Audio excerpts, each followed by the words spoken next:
That night, when I finally got what I thought I wanted, I couldn't sleep. The house was quiet, except for the soft ticking of the clock on the wall and the hum of the refrigerator in the kitchen. It was supposed to feel satisfying, a kind of poetic justice after all the humiliation, after all the words I never said. But as I lay there, staring at the ceiling, I realized something strange. The silence didn't sound like victory. It sounded like loss. People think revenge brings relief. Maybe it does for a moment, that sharp rush when the person who hurt you finally feels a piece of what you felt. But that night, all I felt was emptiness. Like I had traded my peace for a few seconds of pride. It had started months earlier, quietly, the way most heartbreaks do. There wasn't a single explosion, just a slow erosion of trust. A missed call here, a lie there, a new kind of distance that made me feel like a stranger in my own home. And then one day, I saw the truth in front of me, plain, undeniable, cruel. The person I loved most had betrayed me. I didn't scream. I didn't throw anything. I just smiled, because sometimes pain is so deep it doesn't know how to come out. And in that silence, a thought took root. A small, poisonous seed that whispered, "You can make him feel this too." I told myself it wasn't revenge, just justice. But deep down, I knew better. It wasn't about balance. It was about control. I wanted to take back the power I had lost when he lied. I wanted him to know what it felt like to be invisible. So I began to plan, not with rage, but with calm precision. That was the dangerous part. My voice never rose. My words stayed gentle, but every gesture was deliberate. I learned how to pretend, how to mirror his indifference, how to smile with secrets behind my eyes. And when the day came, when he finally faced the same kind of betrayal he had once handed me, he broke. For a moment, I felt powerful. For a moment, I believed I had won. But when I saw the look in his eyes, confusion, shame, pain, I realized something I wasn't ready for. I had become the very thing that destroyed me. That night, I sat by the window and watched the city lights flicker like restless hearts. My phone buzzed with messages I didn't read. And I whispered to myself, "You got your revenge, but at what cost?" I didn't know then that the road to forgiveness, especially of yourself, is much longer than the road to anger. When people talk about love, they often describe the beginning, the spark, the laughter, the promise. They rarely talk about how quietly love can fade, or how loneliness can grow inside a relationship that still looks perfect from the outside. Maybe that's why I didn't see it happening to me. Because from the outside, we looked fine.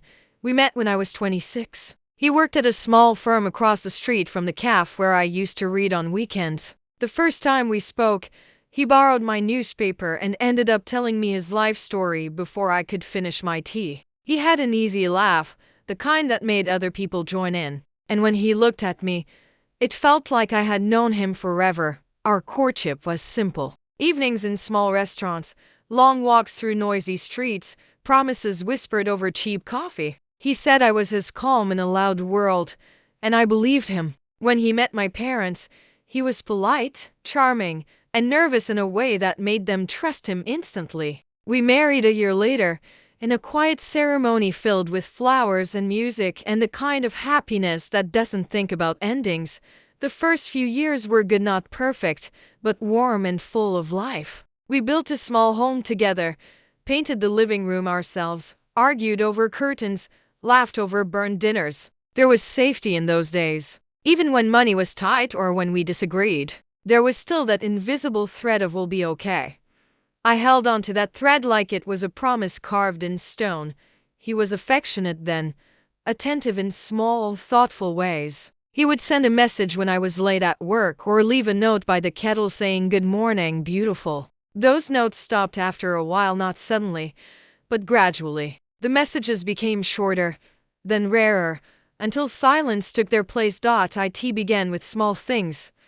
A late meeting that didn't make sense. A sudden need for privacy. A smile that didn't reach his eyes. When I asked if something was wrong, he always said, "Just tired, love. Work's been rough."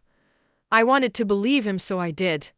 The distance between us grew quietly, like dust settling on furniture. You don't notice it day to day, until one morning sunlight catches it and you realize how much has gathered. We still lived in the same house, but our lives no longer touched. Meals became mechanical. The television filled the silence between us. Sometimes I would speak and realize halfway through that he wasn't listening. He would nod politely, eyes on his phone, mind elsewhere.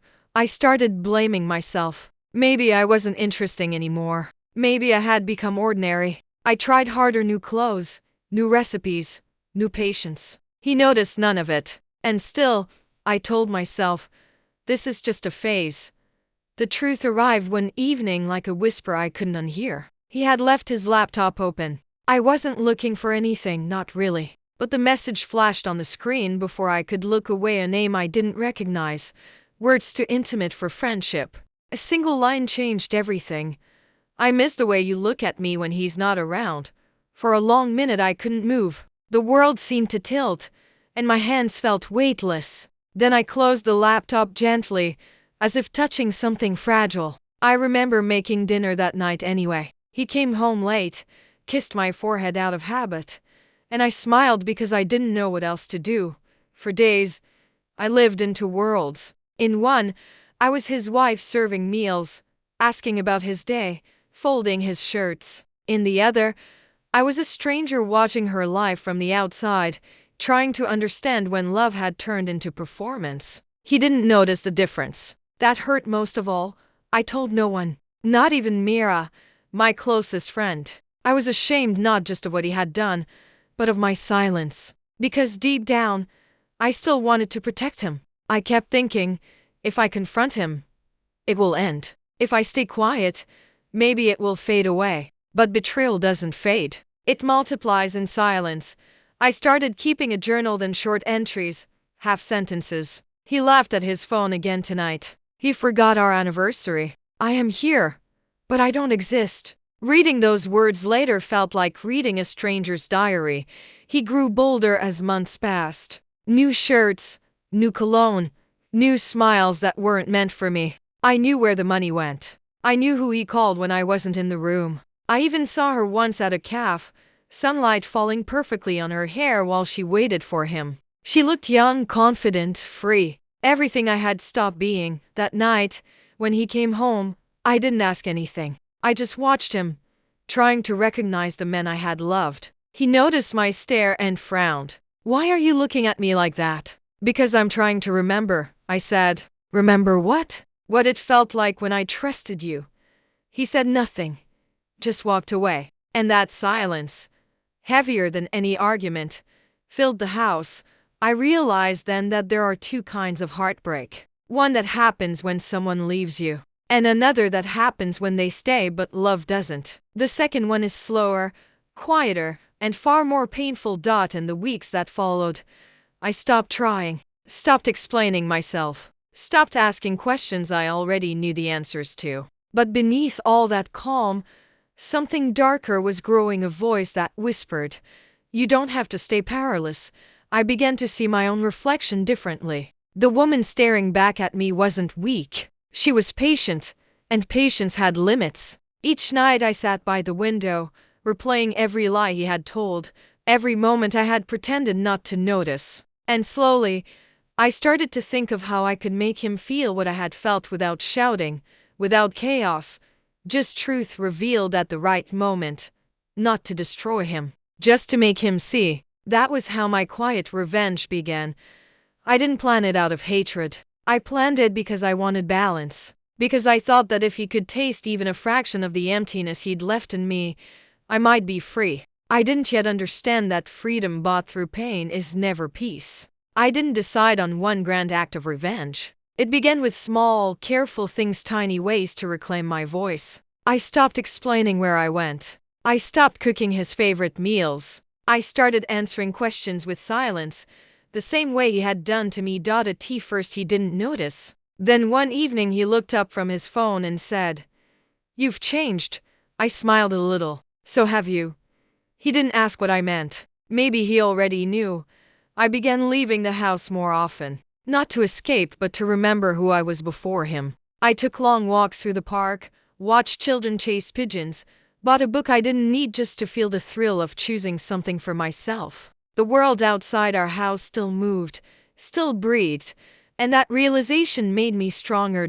In my quiet moments, I wrote lists, not of chores or groceries but of truths. He lied on this date. He forgot this anniversary. He laughed when I cried. Writing them down made the pain smaller, contained. It also reminded me why I couldn't keep pretending. One afternoon, while cleaning the cupboard, I found a stack of old letters, his handwriting from the early years of our marriage. They were full of tenderness. "You make everything calm. I can't wait to come home." I held them for a long time, wondering how the same hand could write words like those and type messages to someone else. Then, very carefully, I tied them with a ribbon and kept them aside. They would become part of my plan, though I didn't yet know how. My revenge wasn't about shouting his secret to the world. It was about giving him a mirror, a quiet one that would show him what betrayal looks like when reflected back. I started by withdrawing the warmth he took for granted. If he asked where I was going, I answered politely but vaguely. If he asked what was for dinner, I told him to check the fridge. It wasn't cruelty. It was indifference, and indifference can wound more deeply than anger. Soon he grew restless. He began to notice the silence. "Are you upset with me?" he asked one night. "I'm just tired," I said, repeating his own line back to him. He looked at me for a long time, as if hearing an echo from another life.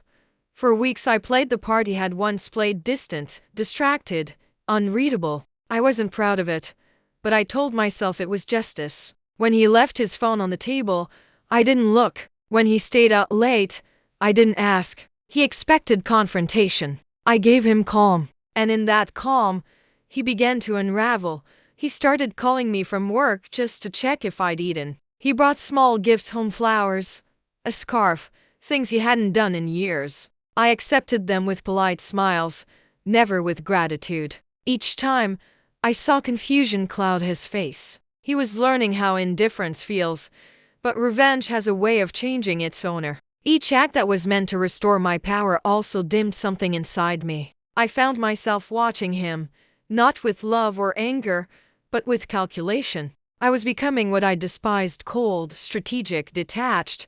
Then came the moment that sealed everything. He had planned a small family dinner, trying to make amends without admitting fault. He invited a few close friends, the same ones who used to tease us for being inseparable. I agreed to help, smiling the way I used to, while a quiet storm brewed inside me.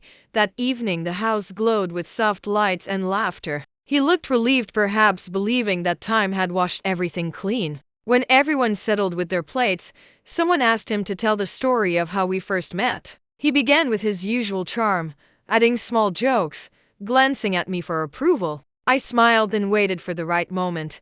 When he finished, I stood up and said, "That's a lovely story. I have one too." I walked to the shelf and took out the bundle of old letters I had found. "They're beautiful, aren't they?" I said, holding them up. Promises written in a younger man's hand. The room fell silent. He watched me uneasy. Then I opened one and read a single line aloud. "You're the only woman I'll ever write to like this." I looked straight at him and added softly, "Funny how easily words can change their owner." I didn't raise my voice. I didn't accuse. I just let the silence do the work. The guest shifted uncomfortably. He tried to smile, to explain, but the color had drained from his face. Someone coughed. I placed the letters on the table in front of him and said, "Keep them. Maybe they'll remind you who you used to be." Then I excused myself, walked into the kitchen, and stood by the sink, breathing. Through the open doorway I could hear the quiet murmur of confused conversation. When the guests finally left, the house was heavy with things unsaid. He came into the kitchen and whispered, "Why did you do that?" I turned to him. "Because you taught me how." He opened his mouth, then closed it again. There was nothing left to defend. That night he slept in the guest room. I sat by the window until morning, watching the city fade from dark to gray to gold. I should have felt victorious. Instead, I felt hollow. The next few days were a blur of apologies from him. Messages I didn't answer, meals eaten in silence. He tried to explain, to promise change, but I couldn't hear him. My heart had turned into a wall, and the sound of his regret only echoed back to him. People say revenge is sweet. It isn't. It's heavy, like carrying a stone that keeps growing every time you think about it. Every time I replayed that dinner in my mind, the way his voice trembled, the way the guests looked away, I felt something sharp twist inside me. It wasn't guilt exactly, but something close to it. One evening I caught my reflection in the mirror and barely recognized myself. My eyes, once warm, looked tired, guarded. I realized that I hadn't smiled, not truly smiled, in months. Even victory hadn't brought back the light I'd lost. He kept trying. Small gestures, quiet apologies, a letter left on my pillow. I'm sorry for everything. I was a fool. I don't know how to fix this. I read it twice and folded it away. Because the truth was, I didn't know how to fix it either. The silence between us changed shape again. It wasn't anger anymore. It was grief. Grief for what we'd both destroyed, him with his lies, me with my revenge. One night, as we sat at the dinner table, he said softly, "You got even. Does it feel better?" The question caught me off guard. I looked at him, truly looked, and saw a man broken in ways I didn't recognize. I wanted to say yes, but I couldn't, so I said nothing. And in that silence, we both knew the answer. After that, I began to retreat, not out of spite this time, but out of exhaustion. The fire that had driven me was gone, replaced by ash. I started spending evenings on the balcony again, the same way I had when love was new. Only now, the quiet meant something different. It wasn't waiting, it was recovery. I thought about leaving. I even packed a small bag once, stood by the door, and imagined walking away from all of it. But I didn't move, because leaving out of anger had already cost me enough. If I was going to go, it had to be for peace, not pride.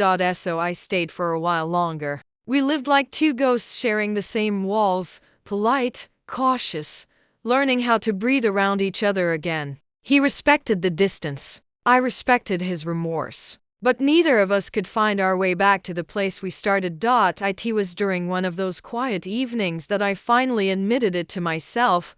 Revenge hadn't healed me. It had only mirrored my pain onto someone else. And pain reflected still hurts the one who carries it. I remember that realization clearly. I was washing dishes when the water suddenly turned cold. My hands went still, and a single thought crossed my mind. I'm tired of being angry. It wasn't dramatic. It was simply true. That was the night everything began to shift, the start of forgiveness, though I didn't yet call it that. I knew then that I had punished him enough. Now I had to stop punishing myself. Forgiveness doesn't arrive like thunder. It comes quietly like dawn, slow and pale, touching one corner of your heart before the rest of you even notices the light. That's how it began for me. It had been weeks since that dinner, the night my revenge came to life. The house had returned to silence, but it was a different kind of silence now. Not the cold, sharp one that follows betrayal, but a tired quiet like a storm that had spent itself. One morning, I woke to the smell of coffee. He was already in the kitchen, making breakfast. When he saw me, he said, "I made some for you too." His voice was soft and certain, like a child offering peace after breaking a toy. I nodded, took the cup, and said thank you. It was the first real word I had spoken to him in days. We sat across from each other in the small kitchen, sunlight filtering through the curtains. He looked older somehow, worn by guilt. And as I watched him stir his coffee, I realized that I no longer felt anger, just a dull ache, the kind that comes after too much crying. It was almost compassion. I didn't plan it, but I said, "You can stop apologizing now." He looked up, startled. "I'm not asking you to forgive me," he said. "I know," I replied, "but I think we both need to stop living in that night." He didn't answer, but the relief in his eyes was quiet, genuine. That day, I went out for a long walk. The sky was heavy with clouds, and the wind smelled of rain. I walked without direction, just letting my feet find their own way. Everywhere I looked, life was happening: children playing, vendors shouting, an old couple sharing roasted corn by the road. And I thought, how strange that the world keeps moving even when your own has stopped. I sat on a bench near the park where we used to go years ago, before everything broke. A stray dog lay beside me, tail flicking lazily. I reached out and scratched its head. It looked up at me with soft brown eyes that didn't need explanations. I smiled for the first time in what felt like forever. That's when I realized peace doesn't come when someone says sorry. It comes when you stop needing them to. That evening, I found my old journal, the one filled with all the small wounds I had written down. I read through it slowly, page by page. Each line carried a memory, but the words didn't sting anymore. They just felt distant, like echoes of someone else's story. On the last page, I wrote a new entry. I heard him back. It didn't heal me, but maybe now I can start again. Then I closed the book, tied it with a ribbon, and placed it inside a box. Not to forget, but to release. Because some pain isn't meant to be erased, only acknowledged and set down gently. Days turned into weeks. He and I began to talk again, carefully, like people learning a new language. Our words were slower, our tones softer. He would ask, "Did you eat?" I would reply, "Yes." Small things but real.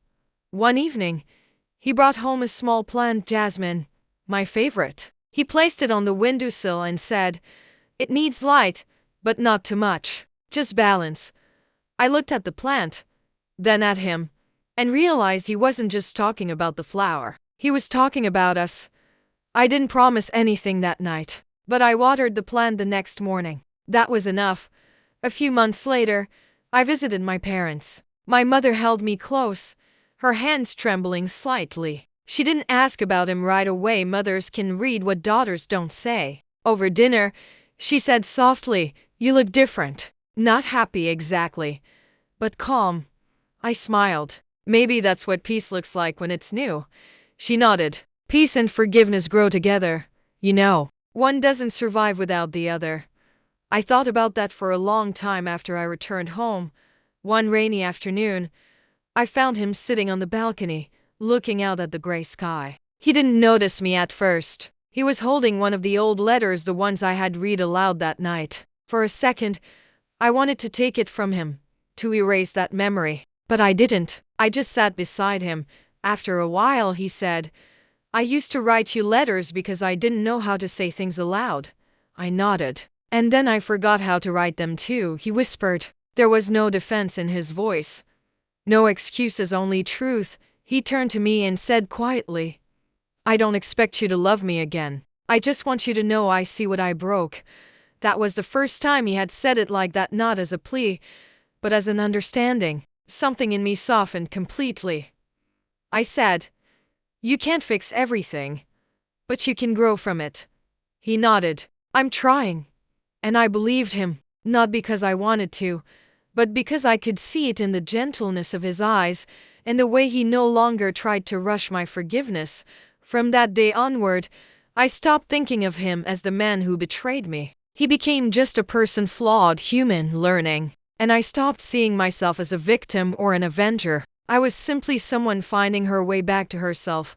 I began to write again, but this time my journal was different. I wrote about mornings that smelled of jasmine, about quiet dinners without words, about laughter returning in tiny, unexpected moments. Each page felt lighter than the last.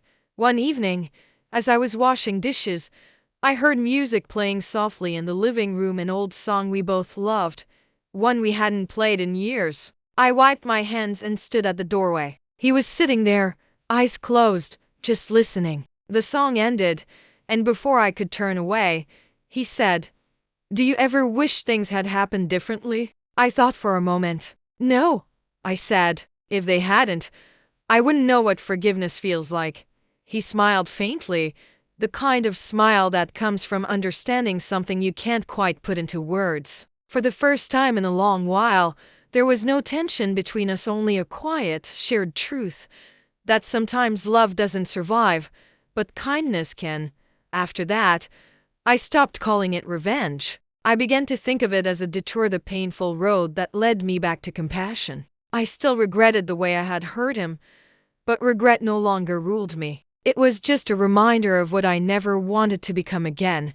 Forgiving him didn't mean I forgot what happened. It just meant I refused to keep living inside the hurt. And forgiving myself, that was the hardest part. Because to forgive yourself, you have to accept that you, too, are capable of wounding others. That realization humbled me. It made me softer, gentler, and strangely free.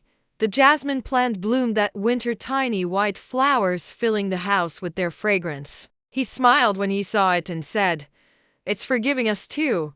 I laughed quietly, shaking my head. "No," I said, "it's just growing. That's what life does when we let it."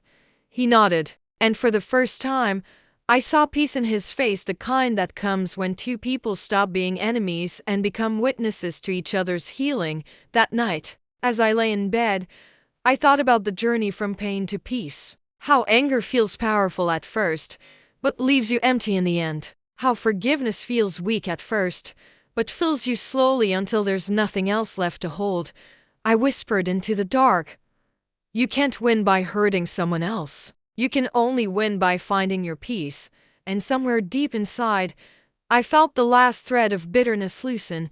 That was my turning point, not the moment I hurt him, but the moment I stopped needing to. The moment I chose to forgive, not because he deserved it, but because I did. Because carrying hate is like drinking poison and waiting for someone else to fall. That night, for the first time in months, I slept without dreams. Just a long, steady quiet, not empty, but full of peace. Time has a strange way of softening what once felt unbearable. In the beginning, I counted the days since the betrayal, like scratches on a wall. Then I stopped counting, because slowly, without realizing it, pain lost its urgency. It became background noise, still there, but quieter, like distant thunder after a storm that's already passed. Forgiveness didn't come all at once. It arrived in pieces, small, ordinary moments that stitched me back together. A shared laugh over something trivial. A morning coffee where the silence wasn't heavy anymore. A moment when I caught myself humming while folding laundry, realizing I hadn't done that in years. Sometimes healing doesn't announce itself. It just slips quietly into your life until one day you notice you're not hurting the same way anymore. He and I didn't return to what we once were. Some things, once broken, don't go back to their old shape. But we built something new, smaller, humbler, more honest. We became, in a way, companions rather than lovers. There was still affection, but it was tempered by awareness. We had both learned that love isn't a guarantee, it's a daily act of choosing. There were nights when I'd find him sitting alone on the balcony, a cup of tea in his hands. He'd look at me, smile softly, and I'd sit beside him. We wouldn't speak much. Sometimes words can bruise what silence has already healed. He never asked if I still loved him, and I never said whether I did. What we had now was gentler, less defined but peaceful. And peace, I learned, is more valuable than passion that hurts. I began to focus on myself in ways I hadn't before. I joined an art class, not because I was good at painting, but because colors made me feel alive again. There was something healing in the act of creating, of turning blank space into something with meaning. Every stroke of the brush felt like reclaiming a small part of me. Sometimes, my classmates would share their stories, heartbreaks, disappointments, regrets. I listened quietly, realizing how many hearts walk around pretending they're fine. And it comforted me to know that I wasn't alone in my journey. Pain is universal, but so is resilience. One evening, our instructor said, "Every painting is really about forgiveness, forgiving the mistakes you made on the canvas and still finding it beautiful." I went home that night and wrote those words in my journal. Maybe life works the same way. My parents visited that spring. They noticed the changes before I said a word. "You seem lighter," my father said. "I let go of some things," I replied. He smiled. "That's how you know you've grown." My mother held my hand and asked, "Do you forgive him?" I thought about it for a moment and said, "Yes, I forgive him for what he did, and me for what I became." She nodded, eyes glistening. "Then you've truly healed." The jasmine plant bloomed again that season, more fragrant than ever. It felt symbolic, a small white reminder that life continues to grow even after being pruned by pain. I found comfort in simple routines, watering the plant, reading on the balcony, writing letters I never sent. Sometimes, I'd open my journal and find the old entries, the anger, the disappointment, the vows of revenge. Instead of tearing them out, I left them there because those pages were proof of how far I'd come. They were part of the story, and stories aren't beautiful because they're perfect. They're beautiful because they're complete. One rainy afternoon, he came home early. We shared tea and watched the rain slide down the window. After a long silence, he said quietly, "You were right. Revenge doesn't fix anything." I looked at him and said, "It doesn't, but forgiveness does." He nodded. "You've become stronger." I smiled faintly. "No, just softer." And that was true. Strength, I realized, isn't always about standing tall or winning arguments. Sometimes it's in the softness, in choosing peace when you could choose pride, in understanding when you could condemn. As the months passed, I found myself less defined by what had happened. The betrayal became a story, not a wound. Something I could speak about without shaking. Something that taught me how deep love can go, even when it breaks. There were days when memories still visited me, uninvited, but they no longer had claws. They came like old guests, familiar, harmless, fading quickly after a cup of tea. I often thought about that night, the night of my revenge. How sure I was that it would bring me peace. How I stood by the sink afterward, shaking but pretending I'd won. And how now, years later, that version of me feels like someone I could forgive too, because she was only trying to survive. She didn't know yet that survival isn't the same as living. That peace doesn't come from hurting someone else, it comes from freeing yourself from the need to. I began writing short stories, small, quiet ones about people finding hope in unexpected places. When I posted one online, strangers wrote to me saying it made them cry, that it reminded them of their own heartbreaks, their own forgiveness. It moved me to realize that pain, when shared gently, can become healing for others. That's what storytelling is. After all shared survival, one message stayed with me. A woman wrote, "Your story made me forgive someone I thought I never could." I stared at that line for a long time. I thought about how once I couldn't forgive either, and how maybe, if my story could soften even one heart, then everything I went through had meaning. Eventually, I understood something simple but profound. Forgiveness isn't about the person who hurt you. It's about reclaiming the parts of yourself that anger kept locked away. It's not an act of weakness, it's a declaration of freedom. Now, when I see couples in cafes laughing together, I don't feel envy. I just feel gratitude that I once loved deeply enough to know what loss feels like, and healed deeply enough to know what peace feels like. Sometimes I still think of him not with bitterness, but with quiet respect. We both made mistakes. We both suffered. We both learned. And that, in its own way, is a kind of love too, one that exists beyond possession or apology.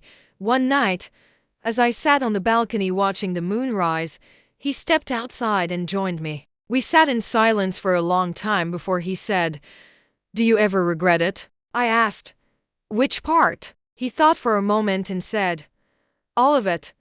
I smiled softly. "No, because it taught me who I am." He nodded, eyes glistening in the moonlight. Neither of us said anything more. The night breeze carried the scent of jasmine, and for a moment, everything felt still, almost sacred. That's how forgiveness feels, not loud or dramatic, but sacred in its quietness. It's the soft closing of a door that was once slammed shut. It's the gentle exhale after holding your breath for too long. It's the moment you realize that even though the past can be changed, it can stop hurting you. In the end, my revenge didn't destroy him, it revealed me. It showed me the parts of myself that were fragile, and the parts that were capable of grace. It taught me that forgiveness isn't a one-time decision. It's a daily practice of remembering your peace. I lost myself that night, but maybe I had to. Because sometimes, losing yourself is how you learn who you really are. And when I finally found her again, the woman who could love, forgive, and let go, I realized she was stronger than I had ever imagined. It's been years since that night, the night I thought revenge would heal me. Sometimes it feels like another lifetime. Sometimes in quiet moments, it still feels close, like a shadow that passes by but no longer lingers. I often sit by my window in the evenings, a cup of tea warming my hands, watching the light fade from the sky. It's my favorite time of day, that soft, uncertain hour when the world slows down and everything feels honest. That's when I think about the past most clearly. Not with pain, not even with regret, but with understanding. We are all, in some way, made of our mistakes. They shape us, refine us, soften us. If I hadn't walked through betrayal, I would never have learned the depth of my own heart. If I hadn't taken revenge, I wouldn't have known how empty victory feels without peace. And if I hadn't forgiven, I might have spent my whole life mistaking strength for bitterness. Now, I know the difference. Forgiveness isn't weakness. It isn't forgetting or excusing. It's simply choosing to stop carrying the fire that burns you. It's saying, this pain happened, but it doesn't get to define me anymore. I used to think letting go meant losing, but letting go is a kind of winning, the quiet kind that no one else sees, but you feel deep inside.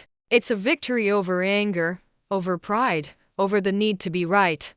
I've learned that peace doesn't mean life is perfect. It just means the noise inside you has finally gone still. And that's worth more than anything I thought revenge could give me. Sometimes I still hear the echo of that younger version of myself, the woman who stood by the sink that night, trembling but pretending to be strong. I don't hate her anymore. I don't even pity her. I understand her. She did what she knew to survive. She believed hurting back would make her whole. But now, when I think of her, I whisper, you didn't need to fight to be seen. You only needed to remember your own light.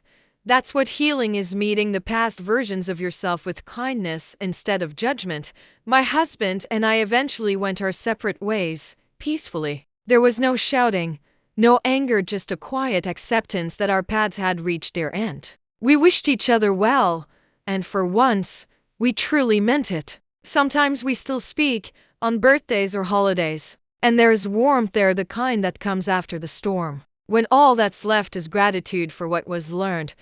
And as strange as it sounds, I'm thankful for everything, the love, the lies, the revenge, the forgiveness. Every chapter had its purpose. Every scar taught me something I couldn't have learned from comfort alone.